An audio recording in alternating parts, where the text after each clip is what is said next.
Chennai Silk Saree Sale. Latest collections at unbelievable prices. Up to 50% offer or branded gifts. Srinagar, Velachery, Cropate and Thiruvallur.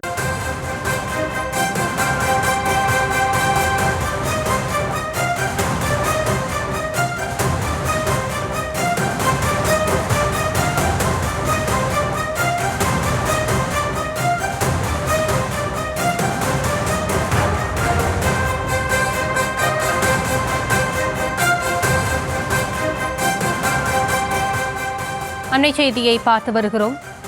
Tiruvallur மாவட்டம் ஆரம்பாக்கத்தில் சிறுமியை வன்கொடுமை செய்த கொடூரன் சிக்கியது எப்படி என்ற அண்மை தகவல்கள் தொடர்ந்து கிடைக்கப்பெற்று வருகின்றன. கிட்டத்தட்ட 14 நாட்களாக போலீசார் தேடி வந்த நிலையில் நேற்றைய தினம் ரயில் நிலையத்தில் அவன் பிடிபட்டான்.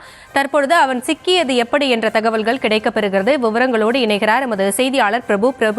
முழு விவரங்களை வழங்கலாம். வணக்கம். திருவள்ளூர் மாவட்டம் ஆரம்பாக்கம் காவல் நிலையம் அருகே பள்ளி மாணவி பாலியல் வன்கொடுமை செய்யப்பட்ட விவகாரத்தில் பள்ளி சிறுமி பாலியல் வன்கொடுமை செய்யப்பட்ட சம்பவத்தில் அந்த இடத்தின் அருகே இருந்த கண்காணிப்பு கேமரா பதிவுகளை கொண்டு திருவள்ளூர் மாவட்ட காவல்துறையினர் குற்றவாளியை தேடி வந்த நிலையில் குற்றவாளியின் முகம் சரியாக தெரியாததால் குற்றவாளியை பிடிப்பது திருவள்ளூர் மாவட்ட காவல்துறைக்கு ஒரு சவாலாகவே அமைந்திருந்தது. இந்த நிலையில்தான் சம்பந்தப்பட்ட குற்றவாளி ரயிலில் அமர்ந்து பயணம் செய்வது போன்ற காட்சி சூலூர்பேட்டை ரயில் நிலையத்தில் சிசிடிவியில் பதிவாகி இருந்த நிலையில் காவல்துறையின் சார்பில் குற்றவாளியின் சிசிடிவி பதிவு மற்றும் புகைப்படத்தை வெளியிட்டு பொதுமக்கள் குற்றவாளி குறித்து தகவல் அளித்தால் சுமார் 5 லட்சம் ரூபாய் சன்மானம் வழங்கப்படும் எனவும் பொதுமக்களிடம் உதவி கேட்டிருந்தனர். மேலும் சிசிடிவி காட்சிகளை கைப்பற்றிய தனிப்படை போலீசார் சூலூர்பேட்டை முதல் சென்ட்ரல் ரயில் நிலையம் வரை இடையில் உள்ள நிறுத்தங்களில் போலீசார் சென்று தேடுதல் வேட்டை நடத்தினர்.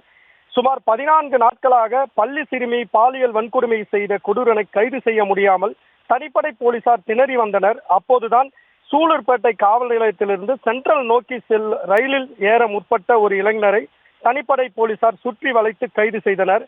இந்த நிலையில் அந்த பிடிபட்டவன் புகைப்படத்தை பாதிக்கப்பட்ட சிறுமியிடம் காண்பித்து குற்றவாளியை காவல்துறையினர் உறுதி செய்த நிலையில் காவல்துறையின் அந்த குற்றவாளியின் அங்க அடையாளங்களை வைத்து விசாரணை மேற்கொண்டதில் அவன் தான் குற்றம் செய்ததை ஒப்புக்கொண்டதாகவும் காவல்துறை தரப்பில் தகவலானது வெளியாகி இருக்கிறது.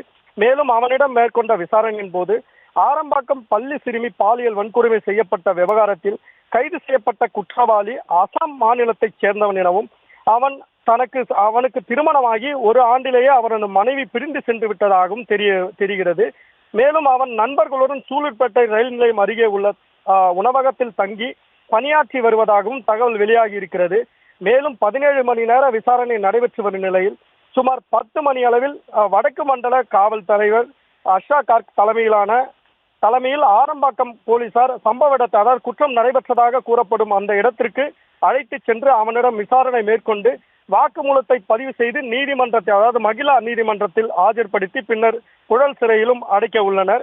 மேலும் 5 டிஎஸ்பிக்கள் தலைமையில் தனிப்படை போலீசார் சிறுமி வன்கொடுமை வழக்கில் தேடி வருவதாக தனக்கு தகவல் தெரியாததால் தனது சொந்த மாநிலத்திற்கு தப்பிச் செல்லாமல் குற்றவாளி வழக்கம் போல் தனது பணிகளை மேற்கொண்டு வந்ததாகவும் வாரந்தோறும் வெள்ளி, சனி மற்றும் ஞாயிற்றுக்கிழமைகளில் ரயிலில் பயணிப்பதை வழக்கமாக கொண்ட அவன் சூலூர்பேட்டை ரயில் நிலையம் வந்தபோது தனிப்படை போலீசாரால் கைது செய்யப்பட்டான்.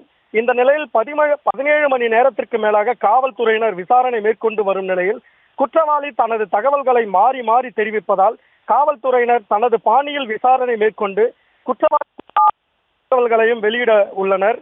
இந்த நிலையில் குற்றவாளியின் புகைப்படமானது தற்பொழுது காவல்துறையின் சார்பிலும் வெளியிடப்பட்டு அவனது தகவல்களை மிக விரைவில், அதாவது விசாரணை முடியும் பட்சத்தில் அவனது தகவல்களை காவல்துறை சார்பில் தெரிவிக்கப்படும் எனவும் தற்பொழுது திருவள்ளூர் மாவட்ட காவல்துறையினர் தெரிவித்துள்ளனர்.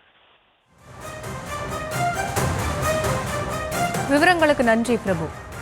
Chennai Silk Saree Sale. Latest collections at unbelievable prices. Up to 50% offer or branded gifts. Srinagar, Velachery, Cropate and Thiruvallur.